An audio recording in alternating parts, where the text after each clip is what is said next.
পয়সা ওসুলের ম্যাচ এটা ছিল না। 10-15 মিনিটে আসলে নেইমার থাকলে হয়তো খেলা চিত্রটা অন্যরকম হতে পারতো। চাপটা একটু বেশি হয়ে গেছে মিডফিল্ডারদের উপরে। এখন যদি নকআউট উঠতে না পারে তাহলে তো আরো বড় খারাপ রেজাল্ট হবে। আমরা যদি 2022 কাতার বিশ্বকাপে ফিরে যাই, আর্জেন্টিনা সৌদি আরবের কাছে হেরেছিল।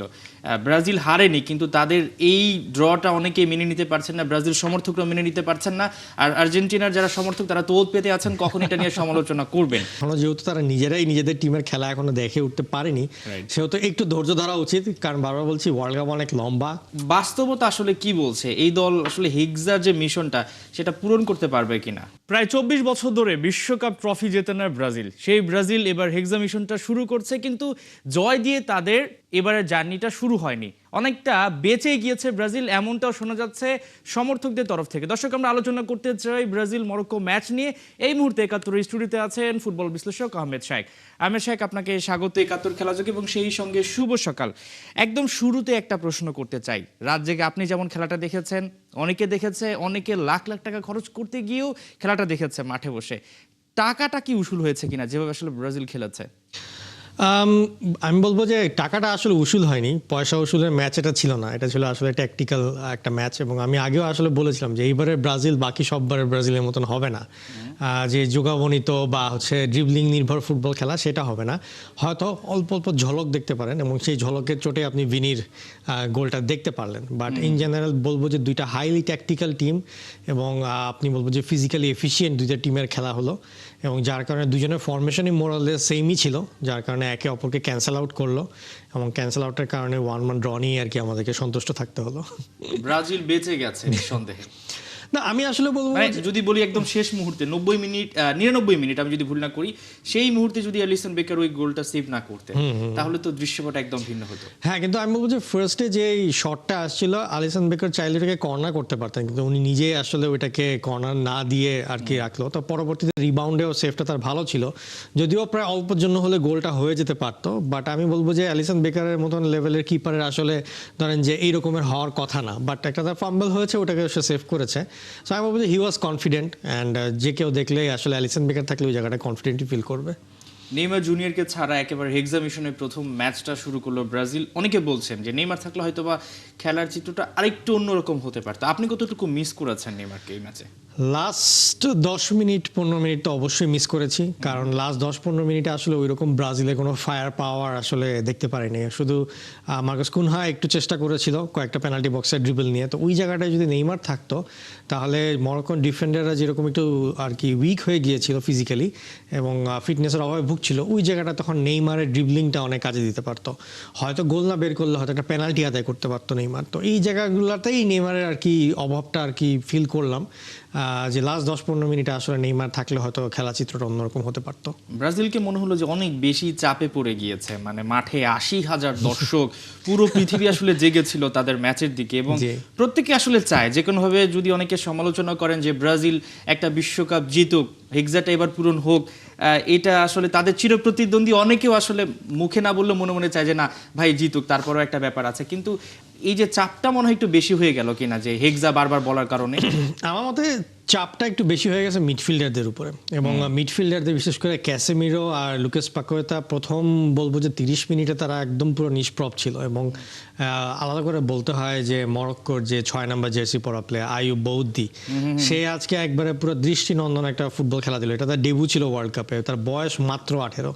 সে যেই খেলাটা দিল মানে এরকম টপ লেভেলের ব্রাজিলিয়ান ফুটবলার এগেনস্টে দেখার মতন। এবং আমি শিওর যে এই ওয়ার্ল্ড কাপের পরে তাকে নিয়ে কাড়াকাড়ি পড়ে যাবে ইউরোপের দলগুলোর মধ্যে। বাট যেটা বলছিলাম যে ব্রাজিলের যে জিনিসটা সমস্যা হয়েছে যে কাসেমিরোর বয়সটা আসলে আজকে বোঝা গেল। একটা ইয়াং সাইডের এগেনস্টে কাসেমিরোর এক্সপিরিয়েন্সটা থাকলেও তার যে পেস এবং ফিজিক্যালিটি আগে থেকে অনেক স্লো হয়ে গেছে সেটা আসলে বোঝা যাচ্ছিল, যার কারণে কার্লো আনচেলত্তিও তাকে হাফ টাইমে নামিয়ে দিয়ে তার জায়গায় ফ্যাবিয়ানকে নামালো।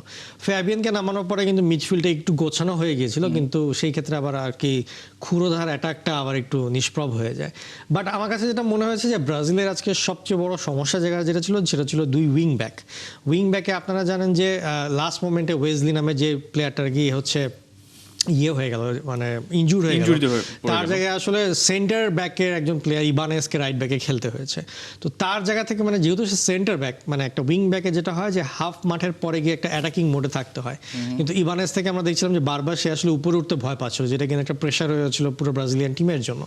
এখন মনে করেন দুই পাশে, এক পাশে ভিনিসিয়াস জুনিয়র, এক পাশে রাফিনহা আছে, কিন্তু তাদেরকে সাপোর্ট দেওয়ার জন্য আপনার উইং ব্যাককে লাগবে। সো যেই একটা মুহূর্তে প্রপারলি পুরো টিমটা সাপোর্ট দিতে পারলো ভিনিসিয়াস জুনিয়রকে, সে কিন্তু এখান থেকে একটা, আমি বলবো যে ভিনিসিয়াস জুনিয়র যে গোলটা দিল, এটা ইট ওয়াজ জাস্ট 50% চান্স, 50% চান্সটাকেই সে 100% চান্সে বার করলো, এবং তার শটের গতিও ছিল 100 কিলোমিটার/আওয়ার, যেটা কিনা টিভিতে দেখাচ্ছিল আর কি। সো আমি বলবো যে এখানে ওই ভিনিসিয়াস জুনিয়রকে প্রপারলি একটু বলটা সাপ্লাই দিতে হবে, তাহলে সে এক্সপ্লোসিভ ওয়েতে ব্রাজিলকে ফিরিয়ে নিয়ে আসবে। বিশ্বকাপ শুরু হয়ে গেছে, 3 দিন হয়ে গেল, অনেকগুলো ম্যাচই হয়ে গেছে এর মধ্যে, কিন্তু সবাই বলছিলেন যে বিশ্বকাপ মূলত শুরু হচ্ছে ব্রাজিল এবং মরক্কো ম্যাচ দিয়ে। একটা আমেজ থাকবে, একটা উত্তেজনা থাকবে, এবং মনে হচ্ছিল যে গ্রুপ পর্বের ম্যাচ না, একটা নকআউট স্টেজের একটা ম্যাচ হয়তো বা হবে, কিন্তু সেই জৌলুসটা কিছুটা হয়তো কম ছিল। কি মনে হচ্ছে যে অনেকগুলো ম্যাচ খেলতে হবে, একটা জার্নি, একটু সেফ খেলার ব্যাপার আছে কিনা, ইনজুরি প্রবণতার বিষয়গুলোর জন্য একটু সেফ খেলেছে ব্রাজিল? আমি বলবো যে হ্যাঁ, এখানে দুইটা দলেরই, মরক্কো ব্রাজিল, আসলে এই খেলাটা নর্মালি যেটা হয় যে গ্রুপের লাস্ট খেলাটা হয়ে গেছে ফার্স্ট খেলা, অ্যান্ড ফার্স্ট খেলা একটু নার্ভাসনেস তো থাকেই সবগুলো টিমের মধ্যে, এবং দুইটা টিমেরই আর কি একটু ইনজুরিতে জর্জরিত। আপনি যদি ব্রাজিলেরটাও দেখেন যে হঠাৎ করে ইনজুরি হওয়ার কারণে নতুন প্লেয়ার ঢুকেছে, সো এতদিন ধরে ব্রাজিলের যে প্ল্যানিংটা ছিল ম্যাচের আগে এসে কিন্তু তাদেরকে প্ল্যানিংটাও চেঞ্জ করতে হয়েছে, যেটা ইবানেজের কথা একটু আগে বললাম। আর মরক্কোরও বেশ কিছু প্লেয়ার হচ্ছে ইনজুরিতে থাকার কারণে তারাও আর কি প্রপারলি মানে ওভাবে করে টিমটা গুছিয়ে উঠতে পারেনি, তো যার কারণে একটু ডিফেন্সিভ মোডে খেলাটা ছিল। আবার আর এক দিক দিয়ে দেখেন যে দুইটা টিমই চিন্তা করেছে যে আমরা যদি প্রথম ম্যাচটা হেরে যাই, আমরা কিন্তু গ্রুপ থেকে রানার্স আপ বা চ্যাম্পিয়ন হওয়ার ক্ষেত্রে একটু পিছিয়ে যাব। তো সেই ক্ষেত্রে আপনি এখন যদি এই মুহূর্তে যে খেলাটা চলছে স্কটল্যান্ড ভার্সেস হাইতি, স্কটল্যান্ড আগিয়ে আছে, তো সেক্ষেত্রে স্কটল্যান্ড যদি 3-0 গোলে এগিয়ে থাকে, সরি 1-0 গোলে এগিয়ে যায়, তাহলে 3 পয়েন্টে আগিয়ে যাবে। সেক্ষেত্রে কিন্তু ক্ষতিটা হলো ব্রাজিল আর মরক্কোই। তো সেই ক্ষেত্রে আমি বলবো যে ব্রাজিল আর মরক্কো সেক্ষেত্রে যদি ড্র করে, তারা একটা এমন একটা জায়গায় থাকলো, দুজনই একটা কমফোর্ট জোনে থাকলো, যাতে পরের ম্যাচগুলো জিতে তারা গ্রুপ চ্যাম্পিয়ন বা রানার্স আপ হতে পারে। সো এটা আমি বলবো যে ট্যাকটিক্যালি একদিক দিয়ে রাইট, বিকজ আমি যেটা বলছিলাম যে এটা লাস্ট ম্যাচ হওয়া উচিত ছিল গ্রুপের, এটা ফার্স্ট ম্যাচ হয়ে গেছে, তো যার কারণে সবাই একটু ডিফেন্সিভ অ্যাপ্রোচেই ছিল।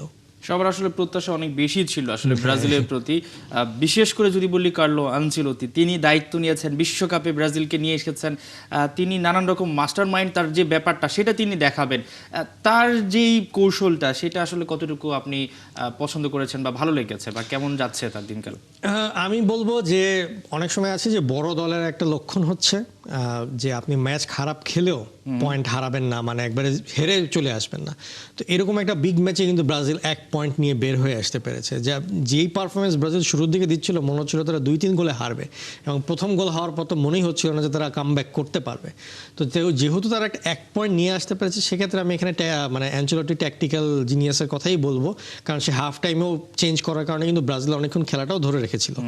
তো আমি যেটা বলবো যে অ্যানচেলত্তির এখন মেইন কাজটা হচ্ছে এখান থেকে এই মুহূর্তে নকআউটে যাওয়াটা হচ্ছে তার একটা মেইন টার্গেট, কারণ এখন যদি নকআউটে উঠতে না পারে তাহলে তো আরও বড় খারাপ রেজাল্ট হবে। তো সেই ক্ষেত্রে আমি বলবো সে যে ট্যাকটিক্যাল জায়গাগুলো থেকে চিন্তা করেছে, আমি বলবো যে বেশ ভালো মতনই এখন টিমটাকে ধরে রেখেছে, অ্যাটলিস্ট ম্যাচ হারছে না। আপনাকে ওই জিনিসটা চিন্তা করছে, এর থেকেও খারাপ তো হতে পারতো। এর আগের বার আমরা ওয়ার্ল্ড কাপগুলোতে দেখেছি যে বড় টিমের এগেনস্টে ব্রাজিল একবার গোল খেয়ে গেলে আর কিন্তু ফেরত আসতে পারতো না, কিন্তু তারা কাম ব্যাক করছে। এই পজিটিভ সাইডগুলো কিন্তু আমাদেরকে একটু খেয়াল রাখতে হবে। আমরা যদি 2022 কাতার বিশ্বকাপে ফিরে যাই, আর্জেন্টিনা সৌদি আরবের কাছে হেরেছিল, ব্রাজিল হারেনি, কিন্তু তাদের এই ড্রটা অনেকেই মেনে নিতে পারছেন না, ব্রাজিল সমর্থকরা মেনে নিতে পারছেন না, আর আর্জেন্টিনার যারা সমর্থক তারা তো ওত পেতে আছেন কখন এটা নিয়ে সমালোচনা করবেন। তো সবকিছু মিলিয়ে আসলে পরবর্তীতে তো তাদেরকে কামব্যাকই করতে হবে, কারণ দিন শেষে তাদের জয়টা বেশি প্রয়োজন ছিল টিম স্পিরিটের জন্য। আর্জেন্টিনার সমর্থকদের উদ্দেশ্যে কি বলবেন? তারা এরই মধ্যে কিন্তু সোশ্যাল মিডিয়াতে নিয়ে নানান রকম কথা বলা শুরু করে দিয়েছে, মনে হচ্ছে আসলে মরক্কো খেলেনি, আর্জেন্টিনা খেলেছে। আমি বলবো যে আর্জেন্টিনার ফ্যানরা হ্যাঁ হয়তো ব্রাজিলকে নিয়ে অনেক বেশি কথাবার্তা বলছে, কিন্তু আই থিঙ্ক এখনো যেহেতু তারা নিজেরাই নিজেদের টিমের খেলা এখনো দেখে উঠতে পারেনি, সেহেতু একটু ধৈর্য ধরা উচিত। কারণ বারবার বলছি ওয়ার্ল্ড কাপ অনেক লম্বা, কে যে কখন স্লিপ করবে এটা বোঝা যাচ্ছে না।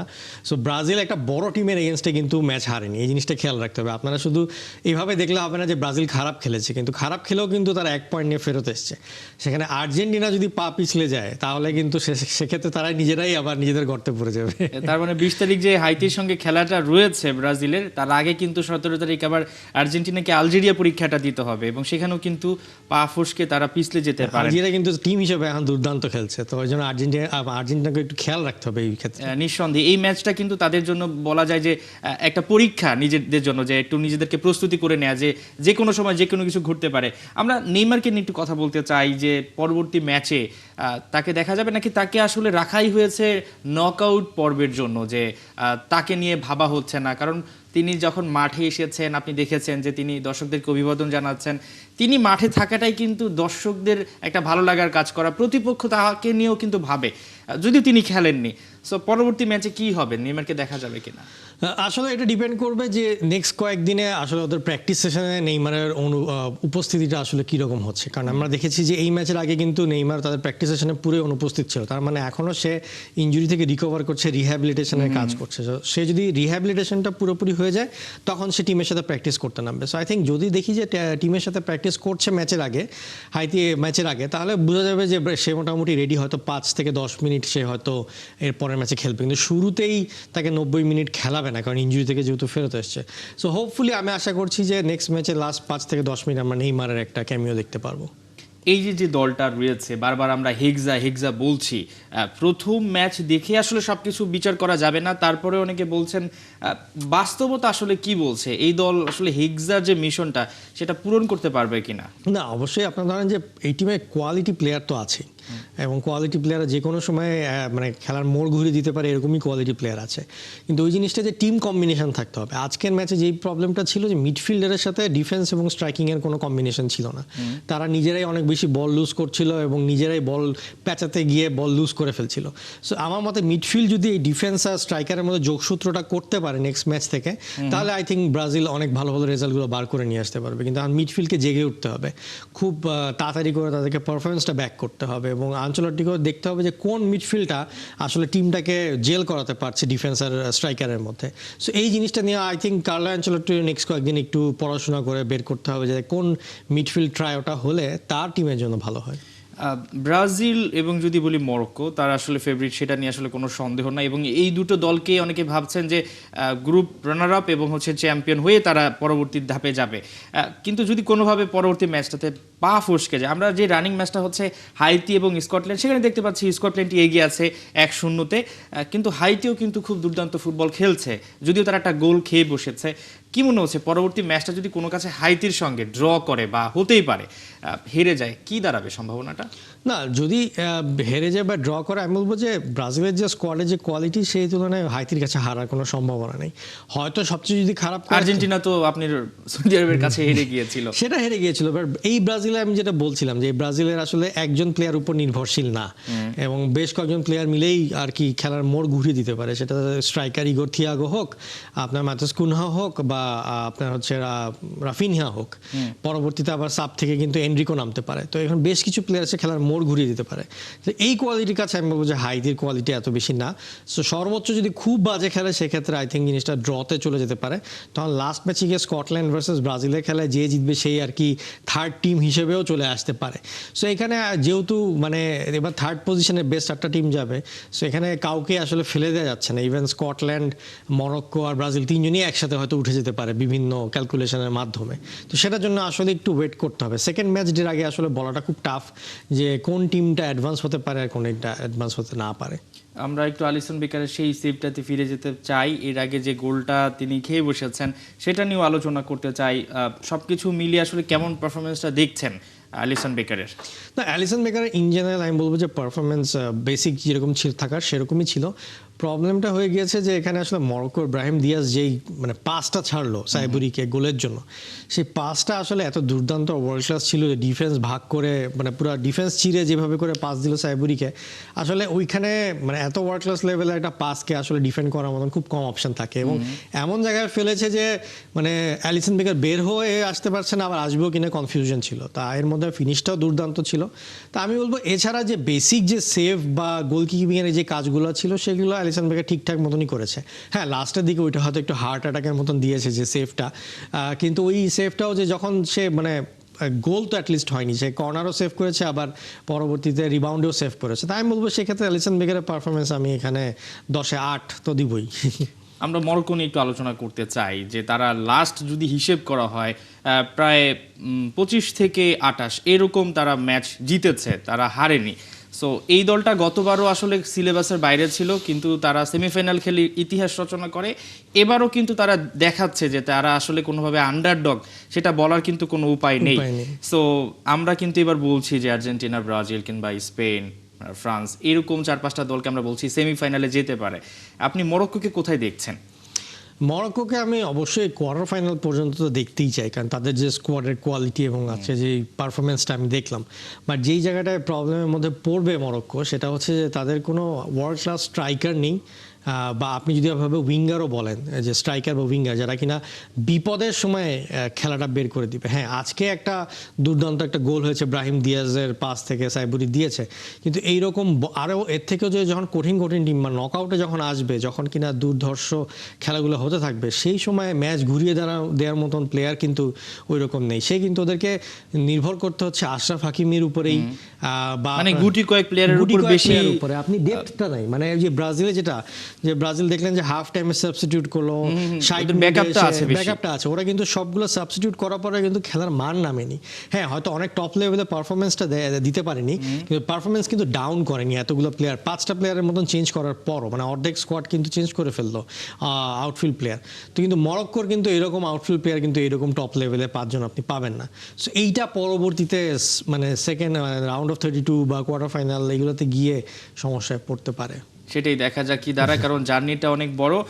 আহমেদ শেখ, আপনাকে অসংখ্য ধন্যবাদ আমাদেরকে সময় দেওয়ার জন্য। দর্শক, আমরা আলোচনা করছিলাম ব্রাজিলের প্রথম ম্যাচ তারা জিততে পারেনি, ড্র করেছে, তবে সামনের ম্যাচগুলো তারা হয়তোবা চমক দেখাবে। আমাদের সঙ্গে ছিলেন ফুটবল বিশ্লেষক আহমেদ শেখ।